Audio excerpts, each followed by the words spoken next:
Holdfast Prime was dying, and it was making a hell of a lot of noise about it. Chunks of the mining station tumbled through the Kuiper expanse like broken teeth, trailing fire and frozen atmosphere. What had been a functioning outpost for 300 workers was now a spectacular debris field that stretched for 20 kilometers. Antimatter containment failures tend to be dramatic that way, turning orderly structures into abstract art installations that nobody asked for.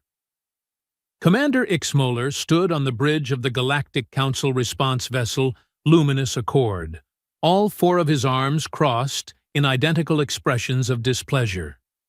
His species, the Ulthak, were known for their efficiency and their complete lack of patience for chaos.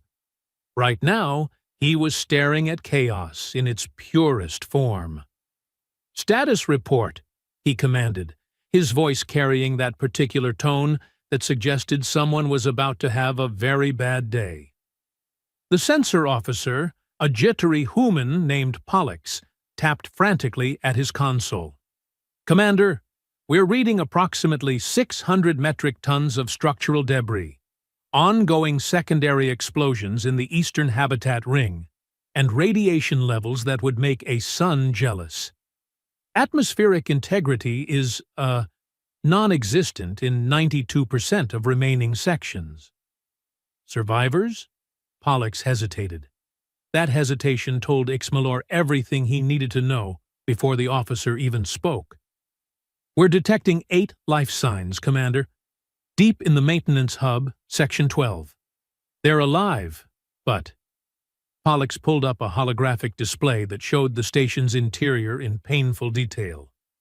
"Sir, that section is buried under 3 levels of collapsed superstructure. Radiation exposure is climbing every minute. Structural integrity of the entire zone is at 4% and falling. The corridors are depressurized, fires burning in scattered oxygen pockets, and our scans show the remaining supports are basically holding hands and praying." Ixmoller studied the display with the cold calculation that had earned him his command position. Mathematics didn't lie. Physics didn't negotiate. 8 people were trapped in a location that would collapse completely in approximately 18 minutes, give or take a catastrophic failure.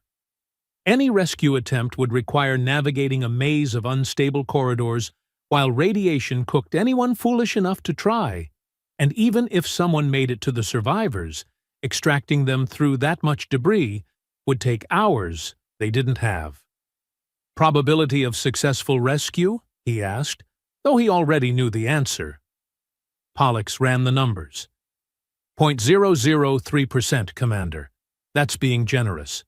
By the time we assembled a proper rescue team and breached the outer sections, the hub will have collapsed, and that's assuming the rescuers don't die from radiation exposure in the first 5 minutes.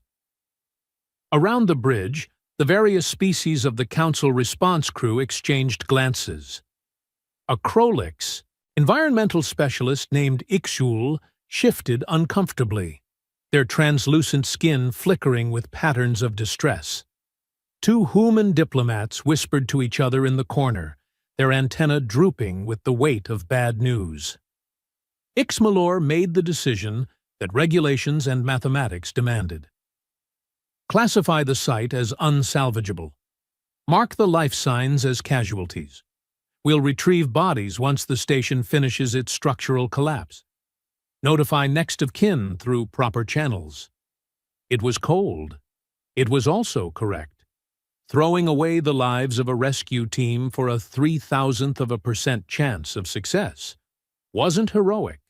It was stupidity wrapped in sentiment. The Galactic Council had protocols for exactly these situations, built on 800 years of hard lessons about the difference between bravery and waste. "Understood, Commander," Pollux said quietly. In the lower maintenance bay of the Luminous Accord, Eric was elbow-deep in a malfunctioning airlock actuator when he heard the news. Now, Eric was nobody's idea of a hero. He was 36 years old, had a service record that could charitably be described as adequate, and his job involved fixing the things that kept other people alive without ever doing anything that would get his own name remembered. He recalibrated sensors, he patched hull microfractures, he cleaned plasma residue from exhaust ports, and made sure the coffee machines in the crew quarters didn't explode under pressure. He was, in the grand tradition of maintenance workers across every species and station in known space, completely invisible until something broke. He'd been listening to the bridge communications on the open channel while working, a habit he'd picked up during his 5 years on council vessels. Usually, it was boring stuff, coordination chatter, and status updates. Today, it was 8 people being written off as acceptable losses. Eric stopped working. He pulled his hands out of the actuator housing, wiped the grease on his utility jumpsuit, and stared at the small display panel mounted on the bay wall. The schematic of Holdfast Prime rotated slowly, helpfully marking the location of the 8 life signs in red. They were still moving, which meant they were still alive, still hoping someone was coming. 0.003%, he muttered to himself. So you're saying there's a chance. Nobody heard him say it. Nobody was paying attention to the maintenance guy in Bay 6. That turned out to be a mistake on their part. Eric moved quickly, because thinking too hard about what he was about to do would definitely result in him talking himself out of it. He crossed to the emergency equipment locker, overrode the access lock with his maintenance credentials, which really shouldn't have worked, but apparently nobody had updated the security protocols in months, and pulled out a standard-issue exosuit. These weren't the fancy military-grade jobs with weapons and shields. This was the kind of suit, designed for emergency hull repairs, the type rated for exactly 1 hour of hard vacuum and maybe 20 minutes near radiation sources before you started growing extra limbs. It had basic thrusters, a tool harness, and a helmet display that would cheerfully count down the minutes until you died. Perfect. He also grabbed a plasma welding torch, 2 extra oxygen canisters, and a medical kit that looked like it had been packed during the previous Galactic administration. Suiting up took 3 minutes.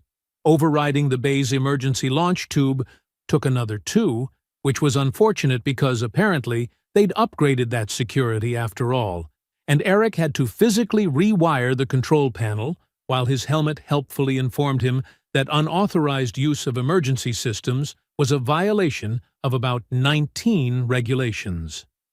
Add it to my performance review, Eric told the empty bay, and slapped the launch button. The tube shot him into space like a railgun with commitment issues. 1 second, he was in the climate-controlled safety of the luminous Accord. The next, he was tumbling through the void with Holdfast Prime's corpse spreading out before him like a 3-dimensional puzzle designed by someone who hated puzzles. His suit's thrusters sputtered to life, stabilizing his spin. The helmet display painted helpful trajectory lines toward the maintenance hub, calculating the most efficient path through the debris field. It also calculated his odds of survival at 4%, which was actually higher than he'd expected. Well, Eric said to nobody, at least I'm beating the station's odds. Back on the luminous Accord, it took almost a full minute before anyone noticed he was gone. Pollux was the first to spot it, because the sensors picked up an object moving against the expected trajectory of debris. Commander, we have a situation. Someone just launched from our Base 6. Ixmalor's 4 arms uncrossed very slowly. Explain. It's one of our maintenance crew. Human. Eric, according to the suit's transponder. He's heading directly toward the station's maintenance hub. Every head on the bridge turned toward the main display. Sure enough, there was a single exosuit, ridiculously small against the backdrop of destruction, burning thrust toward the worst possible location in the entire disaster zone. For a long moment, nobody spoke. Then Ixmolar said, very quietly. "Is he aware that's a suicide run?" "I'm going to go with yes, Commander," Pollux replied. "His trajectory is too precise. He knows exactly where he's going." Ixuel moved closer to the display, their skin patterns shifting to something between fascination and horror. "That's not protocol. That's not even close to protocol. Should we retrieve him?" Ixmalor considered. They could, technically, use a tractor beam to pull Eric back to the ship. They could override his suit remotely, shut down his thrusters, and drag him back to safety, and a very stern conversation about regulations. They could also watch and see if a human maintenance worker with a 4% chance of survival could somehow pull off what the entire Galactic Council had deemed mathematically impossible. "Track his suit telemetry," Ixmolar ordered. "Activate his helmet camera feed, and someone get me his personnel file. I want to know who we're about to watch die." Eric's file, when it appeared, was aggressively unremarkable. 5 years of service, adequate performance ratings, no commendations, no disciplinary actions, no nothing. He fixed things. He showed up on time. He was, by every measurable standard, the most average human in the entire Council fleet. "Perfect," Ixmalor muttered, "because of course the universe would make this complicated."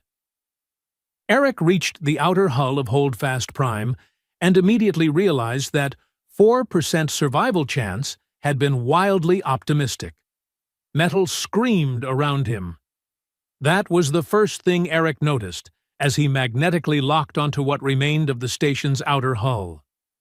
In vacuum, sound shouldn't exist, but the vibrations traveled through the structure and into his suit, creating a symphony of groans and shrieks that suggested the entire station was auditioning for a horror movie.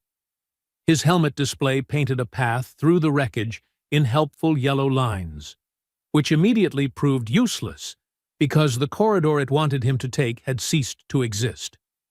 Where there should have been a pressurized hallway, there was now just a gap filled with twisted metal and sparking cables.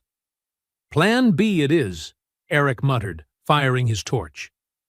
The plasma cutter made short work of an access panel, revealing a maintenance shaft that technically led in the right direction. Technically being the key word, because half of it was crushed, and the other half was on fire. Fire in space was always surreal. Without proper atmosphere, it created these weird pockets of flame that clung to surfaces like aggressive moss, burning whatever oxygen remained, trapped in debris. Eric squeezed past one such pocket, feeling the heat register on his suit's external sensors, and dropped into what used to be a storage bay. 2 minutes inside the station, and his radiation counter was already singing. The helmet display showed the first life sign 30 meters ahead, through 2 collapsed bulkheads and across a section where the floor had decided to become a wall. Eric climbed, cut, and crawled, his oxygen counter ticking down with enthusiasm. He found her wedged under a support beam in what remained of an engineering station. Umi was conscious, which was either lucky or cruel depending on your perspective. Her leg was pinned, her suit was breached in 3 places, and she was running on emergency oxygen that had maybe 5 minutes left. She saw Eric coming through the smoke and debris, and her eyes went wide. "Council rescue?" she croaked through the local comm. "Not exactly," Eric replied, bracing himself against the collapsed beam. "More like unauthorized intervention. Hold still." The plasma torch cut through the beam like butter, which would have been great, except the entire section groaned and shifted as soon as the support was gone. Eric grabbed Umi and hauled her backward just as a chunk of ceiling decided that down was a fun new direction to explore. He shoved one of his spare oxygen canisters into her hands. "Can you move?" "My leg's broken, but I can crawl." Umi's voice carried that particular flavor of shock mixed with adrenaline. "There are others. 8 of us total. We were in the central hub when— I know, Eric interrupted, already moving. I'm getting all of you. But right now, you need to get to safety. Follow this corridor back. There's an ejection pod bay about 40 meters that way. Still has power. Launch yourself toward the council ship. You're going back in? Umi stared at him like he'd announced plans to juggle antimatter.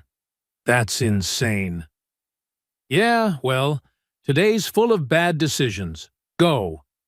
He didn't wait to see if she followed instructions. The clock was ticking, and 8 had just become 6. Back on the luminous Accord, the bridge had gone completely silent. They were watching Eric's helmet feed, along with his vital signs, which were starting to look like a medical textbook's warning signs chapter. His radiation exposure was climbing into the red zone. His suit integrity was down to 60% from scraping through collapsed passages. His oxygen was dropping faster than recommended, and he just saved someone. He actually did it, Pollux whispered. One survivor extracted and heading to an ejection pod. She's launching now. We can pick her up in 3 minutes. Ixmalor said nothing. All 4 of his arms were crossed again, but this time it wasn't displeasure. It was something else, something that didn't have a name in Ultak. He's going back in, Ixchul observed, their skin flickering with patterns of disbelief. His radiation exposure is already past safe limits.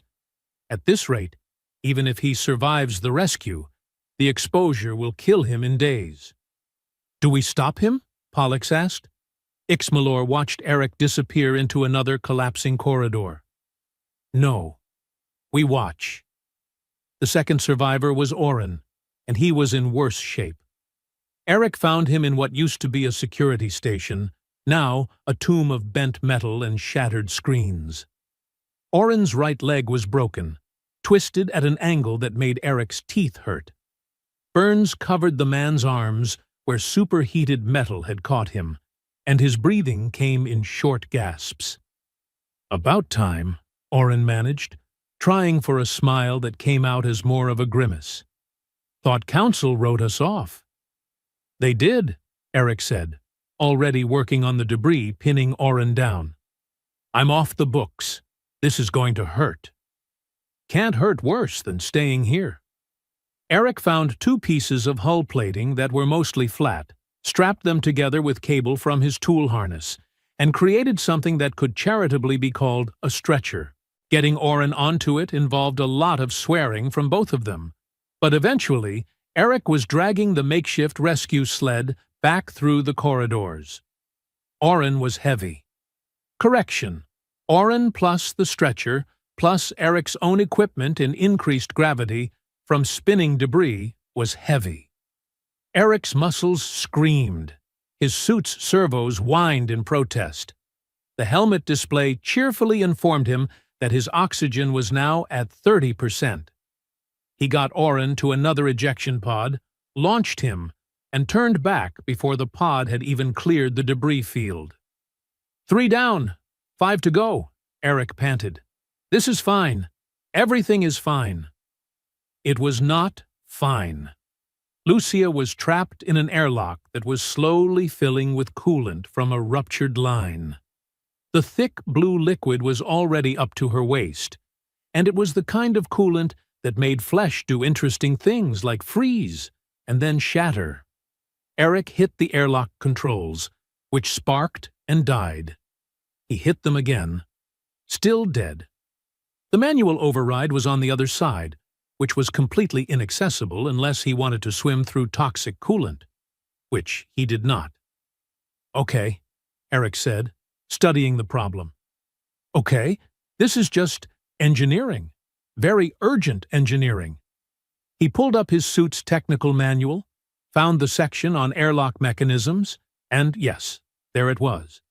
Every airlock had an emergency mechanical release, hidden behind a maintenance panel. It required a specific tool that Eric definitely didn't have, unless you counted a plasma torch, which technically could be any tool if you used it wrong enough. The torch melted through the panel. Eric reached into the mechanism, found the manual release, and pulled. The airlock door slid open 6 inches and stuck. Lucia, showing the kind of quick thinking that probably explained why she'd survived this long, immediately squeezed through the gap. Eric grabbed her and hauled her out as the coolant began pouring through the opening like a toxic waterfall. "Pod bay! 60 meters! Go!" Eric shoved her in the right direction. 4 down. His suit integrity was now at 30%. His oxygen at 20. His radiation exposure had stopped bothering with warnings and had moved straight to resigned acceptance. And the station was really, truly falling apart now. Sections that had been merely unstable were now actively collapsing. The groaning sounds had become roars. Eric found the 5th and 6th survivors together, 2 miners who'd managed to seal themselves in a supply closet. Getting them out was almost routine by now. Cut through the door, check for injuries, point them toward pods, keep moving. But when he checked his helmet display for the final 2 life signs, his stomach dropped. Thomas and Helen were at opposite ends of the maintenance hub, separated by 100 meters of collapsing station. The structure between them was coming apart as he watched, supports buckling, walls folding, and his oxygen counter had just hit 10%. Back on the luminous Accord, Ixuel spoke up. "Commander, we need to pull him out. His suit won't last another trip, let alone 2. If he tries to save both remaining survivors, he'll die. That's not probability anymore. That's certainty." Ixmalor stared at the display, watching Eric's vital signs paint a picture of a man who should already be dead. "Can we reach him with a tractor beam?" "Not without destabilizing the section he's in. We'd bring the whole structure down on top of him." "Then we wait." "Commander, I said we wait." Because Ixmoller, for all his calculating efficiency, wanted to see what happened when a human maintenance worker ran into an impossible choice. Eric stood in what remained of a corridor junction, staring at his helmet display like it had personally insulted his family. 2 life signs, 2 people. Thomas to the left, Helen to the right, and between them 100 meters of station that was actively trying to kill anyone stupid enough to traverse it. His oxygen read 8%. His suit integrity was barely holding at 26%. The radiation counter had given up on warnings and was now just showing a skull icon, which Eric felt was a bit dramatic, but technically accurate. Mathematics was very clear on this one. He could save 1 person. Maybe. Probably not, if he was being honest. But 1 person had better odds than 2. Pick 1, get them to a pod, and accept that the other person dies. Cold calculus. The kind of decision Ixmalor had made about all 8 of them an hour ago. Except Eric hadn't come here to do math. "Tomas, Helen, can you hear me?" Eric opened the local comms, his voice crackling through static. "Who is this?" A male voice, strained. "Tomas." "Eric, Council Ship Maintenance. I'm here to get you out." "Both of us?" A female voice now. "Helen." She sounded exhausted but alert. "Working on it. What's your status?" Thomas responded first.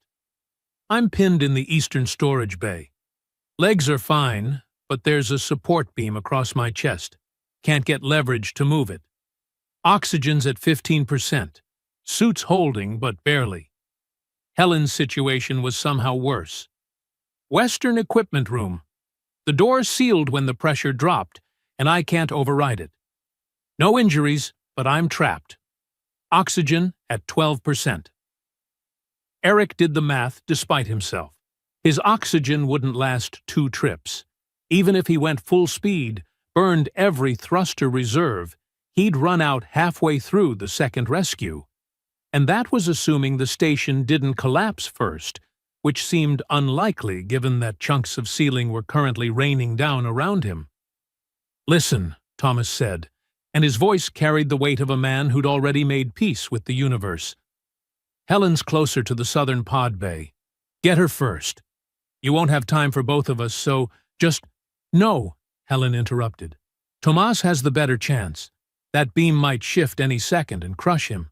Eric, get him first. I can wait longer in here." "Helen, I mean it. Get him out." They were saying goodbye to each other. Eric could hear it in their voices, that particular quality of people trying to be brave while their world ended. They were making it easy for him, giving him permission to choose, probably hoping he wouldn't feel guilty about whoever got left behind. He hated how reasonable they sounded. "Here's the thing," Eric said, pulling tools from his harness. "I'm really bad at following instructions. Also, I watched this old movie once, where someone said, 'Never tell me the odds.' And I thought that sounded cool, so I'm going with that energy. Both of you stay put, stay calm, and do not die in the next 5 minutes. That's an order." "Eric, that's not possible," Tomas said. "The math doesn't work." "Yeah, well, I failed calculus twice. Sit tight." Eric cut the comm and stared at his exosuit. Standard emergency model, designed for simple tasks. Thrusters, life support, basic servo assists. Nothing fancy. But it had components, and components could be repurposed if you were willing to void every warranty ever written. He started stripping his suit. The emergency beacon came off first, useless weight. Then the secondary tool mounts, the backup computer core, the reinforced shoulder plating, even the little compartment that held emergency rations that tasted like despair. Every piece he removed bought him maybe 30 seconds of oxygen, maybe a fraction more thrust capacity. His hands moved fast, muscle memory from 5 years of fixing things taking over. He pulled cable from his harness, the high tensile stuff rated to hold hull plating during repairs. Looped it through his belt, created a coil, tested the strength. It would hold human weight. Probably. "This is the dumbest plan I've ever had," Eric muttered, "and I once tried to microwave ramen in the plasma forge." He burned thrusters toward Helen's position first. The Western equipment room was closer, and if he was going to do something monumentally stupid, he might as well be efficient about it. The door was sealed tight, emergency protocols having locked it down when the section depressurized. Eric didn't bother with finesse. The plasma torch cut through the lock mechanism in 3 quick strikes. The door slid open to reveal Helen, pressed against the far wall, eyes wide behind her helmet. "You came," she breathed. "Try not to sound so surprised. It's bad for my ego. Come on." Eric grabbed her arm and pulled her into the corridor.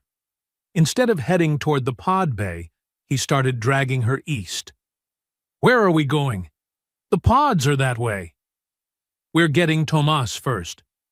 "Eric, you don't have the oxygen." "I know. That's why we're improvising." He clipped one end of his cable to Helen's suit harness. The other end he secured to his own belt. They were now connected by 20 meters of high-tensile line, which was either going to save them or create the galaxy's saddest daisy chain of corpses. Getting to Thomas took 3 minutes that felt like hours. The station was properly dying now. Explosions bloomed in distant sections. The groaning had become a constant roar. Twice Eric had to physically shield Helen from falling debris, his suit integrity dropping to 18%, then 15%. His oxygen hit 3%. His helmet display started flashing red warnings that he dismissed without reading. They found Thomas pinned under a support beam that must have weighed 200 kilos. His face was pale, lips compressed in pain. When he saw Helen, something broke in his expression. "You brought her here? Eric, what are you—" "Saving time," Eric interrupted, already positioning the plasma torch. Helen, grab his legs. When I cut through this beam, the whole section might shift. We need to move fast. Our oxygen, Helen started, is a problem for 30 seconds from now. On 3. 1, 2. He cut on 2 because waiting for 3 was for people who had time. The beams separated, and the entire room lurched. Tomas screamed as Eric and Helen hauled him free, the movement aggravating whatever internal injuries he'd been sitting on for the past hour. Cable now! Eric clipped the line to Tomas's harness, creating a chain. Eric in front, Helen in the middle, Tomas at the end. They were all connected, all tied together, which meant they'd all escape or all die together. His oxygen hit 1%. Okay, Eric said, his vision starting to narrow at the edges. New plan. We can't make it to the pods. Not enough time, not enough air, so we're taking the express route. What express route? Thomas demanded. The one I'm about to make. Eric fired his thrusters at full burn, dragging both of them down the corridor.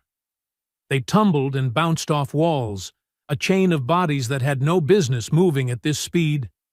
Ahead, Eric could see what he was looking for, a massive breach in the hull where an explosion had torn through 3 sections. Open space. Hold on to something, Eric advised, which was useless advice because there was nothing to hold. He aimed for the breach. Eric, that's open space, Helen shouted. I know, it's great. They hit the breach at full speed, and suddenly they were outside, tumbling through the debris field.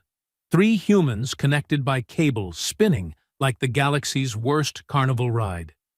Tomas was screaming. Helen was screaming. Eric would have been screaming too, but his oxygen had just hit 0, and his vision was going black. Behind them, the maintenance hub section of Holdfast Prime finally gave up and collapsed inward, a slow-motion implosion of metal and fire. On the luminous accord, chaos had replaced the previous silence.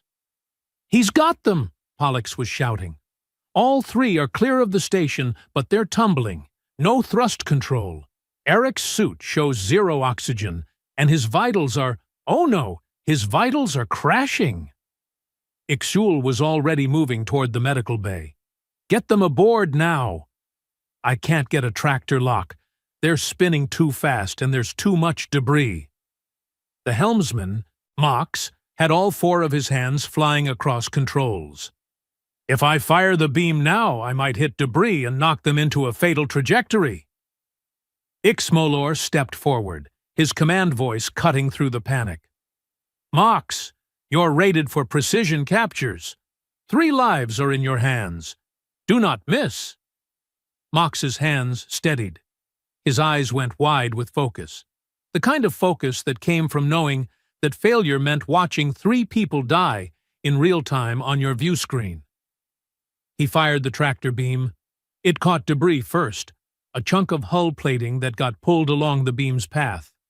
Mox adjusted, narrowed the field, compensated for the spin. The beam licked past the tumbling humans once, twice, and on the 3rd pass, it caught Helen's suit harness. The 3 humans jolted to a stop mid-tumble, still connected by cable, now suspended in the beam's gravitational field. Got them! Pulling them in! Mox was sweating, his skin darkened with stress. Medical team to Bay 3. We have 3 incoming, 1 critical. Repeat, 1 critical. They materialized in the cargo bay 30 seconds later, still tangled in cable, all 3 unconscious now. Medical personnel swarmed them, cutting the cable, separating them onto grav stretchers. Ixul reached Eric first, and their skin flickered through about 15 different patterns of alarm. He's flat-lined. No heartbeat, no respiration. Radiation exposure is catastrophic. Get me a stabilizer, now! They worked on Eric for 4 minutes. Chest compressions that cracked ribs. Direct cardiac stimulation. oxygen forced into lungs that had been running on nothing for the past 3 minutes. On the 4th minute, Eric's heart stuttered back to life. "He's back," Ixul announced, but their tone suggested this was less of a victory and more of a delay. "But his radiation exposure is... This should have killed him twice over. Get him to intensive care. The other two as well." As they rushed Eric toward the medical bay, his hand twitched. His eyes opened for just a second, unfocused and distant. "Did we get them?" he whispered. Ixul looked down at this ridiculous human who just violated every law of probability and survival. "Yes, all 8. You got all 8. Eric smiled, which was disturbing because he looked like a corpse. "Cool. Tell Ixmoller to dock my pay for the unauthorized launch." Then he passed out again. In the corridor outside medical, Ixmoller stood with his 4 arms crossed, watching through the observation window as the medical team worked. Pollux approached cautiously. "Commander, the footage from Eric's helmet camera has leaked. I don't know how, but it's already spreading through the communications network.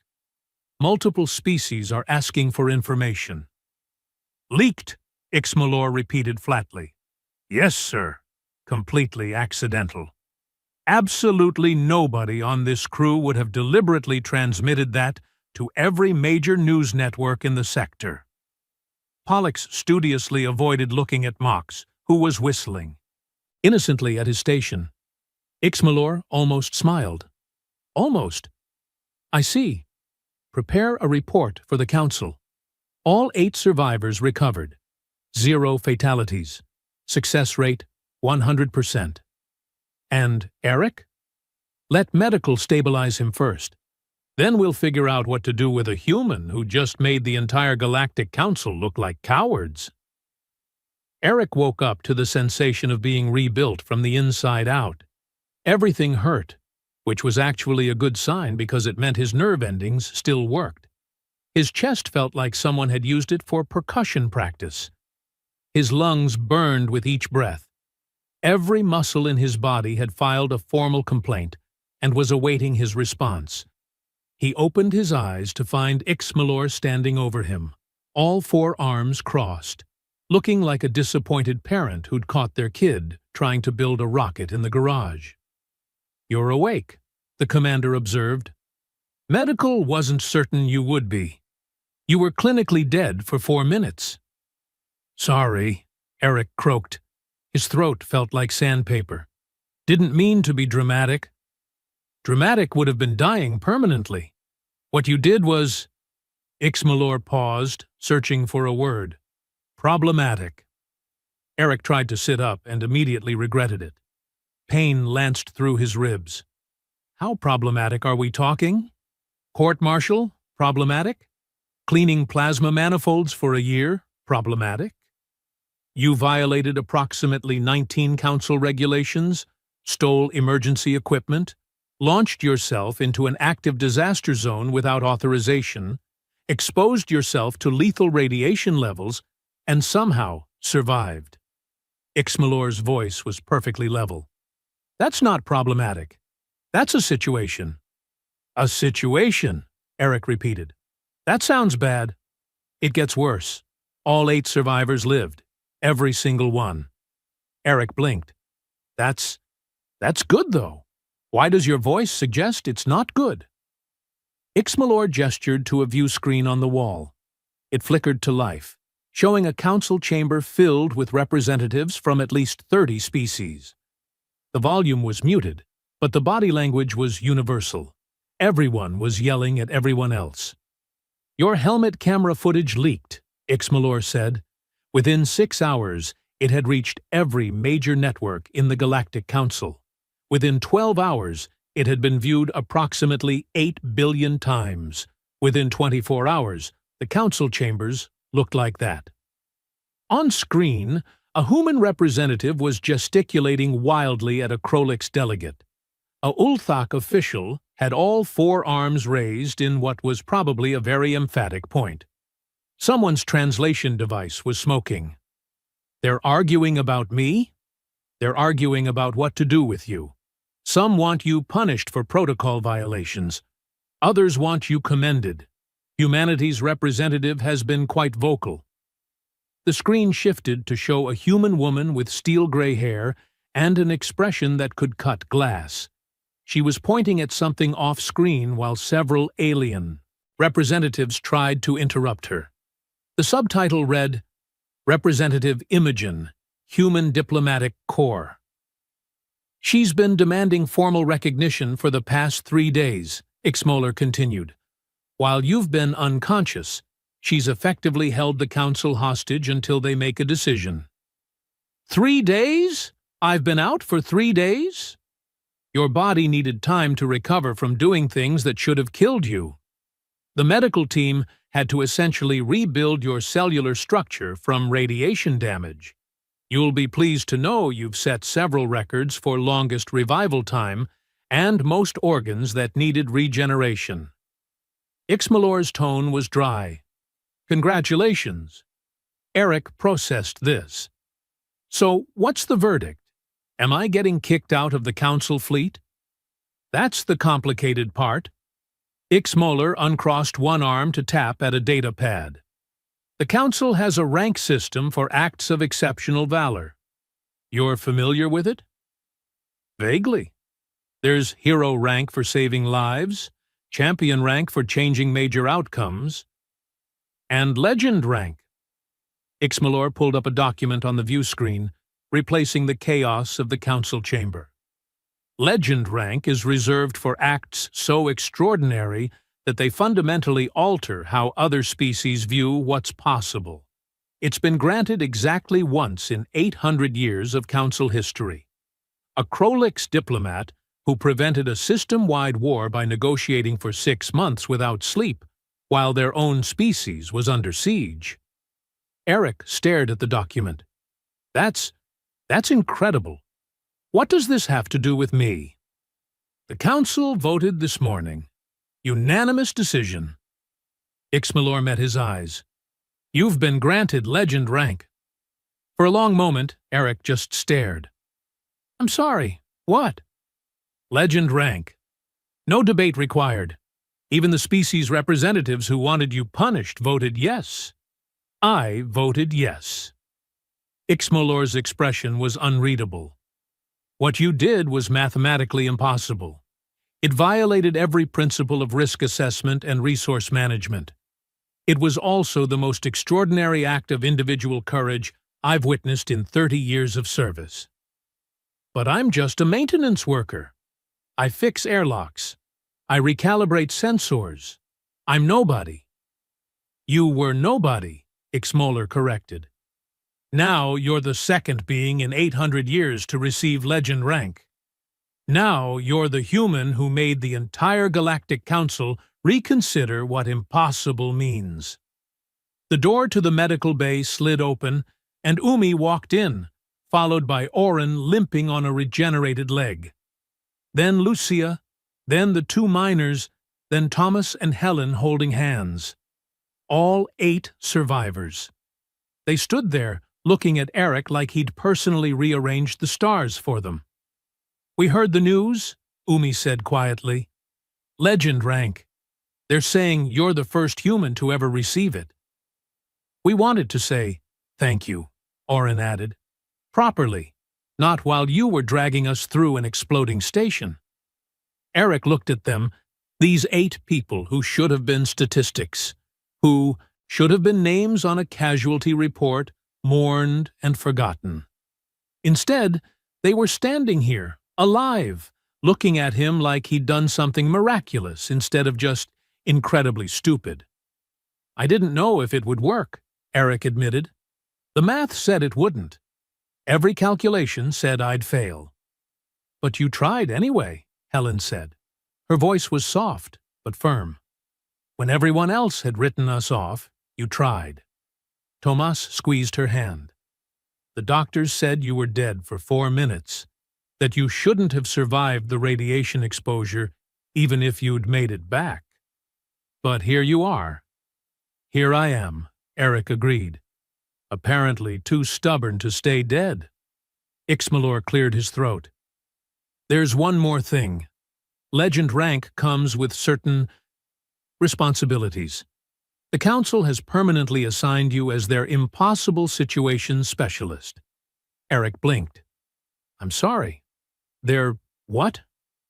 Situations deemed unsalvageable by standard assessment.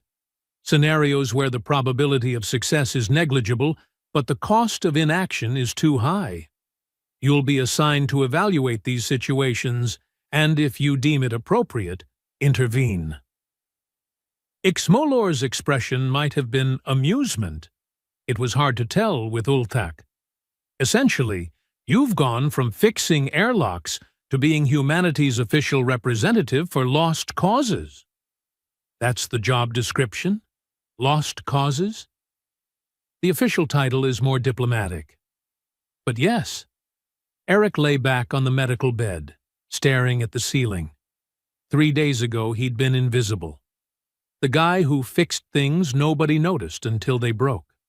Now he was apparently legend rank, whatever that meant, with a job that involved running toward disasters everyone else had given up on. Can I still fix airlocks sometimes? He asked. I'm good at that. Your maintenance certifications remain valid, Ixmalor confirmed, though I suspect you'll be too busy. The 8 survivors stayed for another hour, talking and laughing and sharing stories about the rescue that Eric barely remembered. Eventually they left, and it was just Eric and Ixmalor again. Commander, Eric said, why did you vote yes for the legend rank thing? You're all about protocols and calculations. What I did violated everything you believe in. Ixmalor considered the question for a long moment. Because you proved that sometimes the mathematics are incomplete. We calculated survival probability based on known variables, but we didn't account for what happens when someone decides the numbers don't matter. We didn't factor in stubbornness or determination or whatever insanity made you go back 8 times into a collapsing station. He turned toward the door. You changed how I think about impossible. That's worthy of legend rank. After he left, Eric pulled up the display showing the photos of all 8 survivors. Medical records, family information, personal details. 8 lives that continued because he'd decided the odds were wrong. The door slid open again, and Umi returned, carrying something that smelled suspiciously like real coffee, which was expensive and technically restricted to officers. Thought you might want this, she said, setting it on his bedside table. It's terrible, but it's caffeinated. Thanks. She sat in the chair Ixmalor had vacated. Can I ask you something? Back there, when you found me, you said you were getting all of us. How did you know you could do it? Eric picked up the coffee, took a sip, and grimaced, because she was right. It was terrible. I didn't. I just figured somebody had to try. Umi smiled. Legend rank. No debate required. Yeah, Eric said, still not quite believing it. Promotions are weird. Outside the medical bay, the luminous Accord continued its journey through the Kuiper expanse. In the council chambers, representatives were already compiling lists of impossible situations that might benefit from humanity's newest legend. And across 30 systems, the footage of a maintenance worker dragging survivors from certain death was being watched, shared, and discussed. The galaxy had learned something important. Never bet against a human who'd decided they weren't leaving anyone behind. Even if the math said it was impossible. Especially then.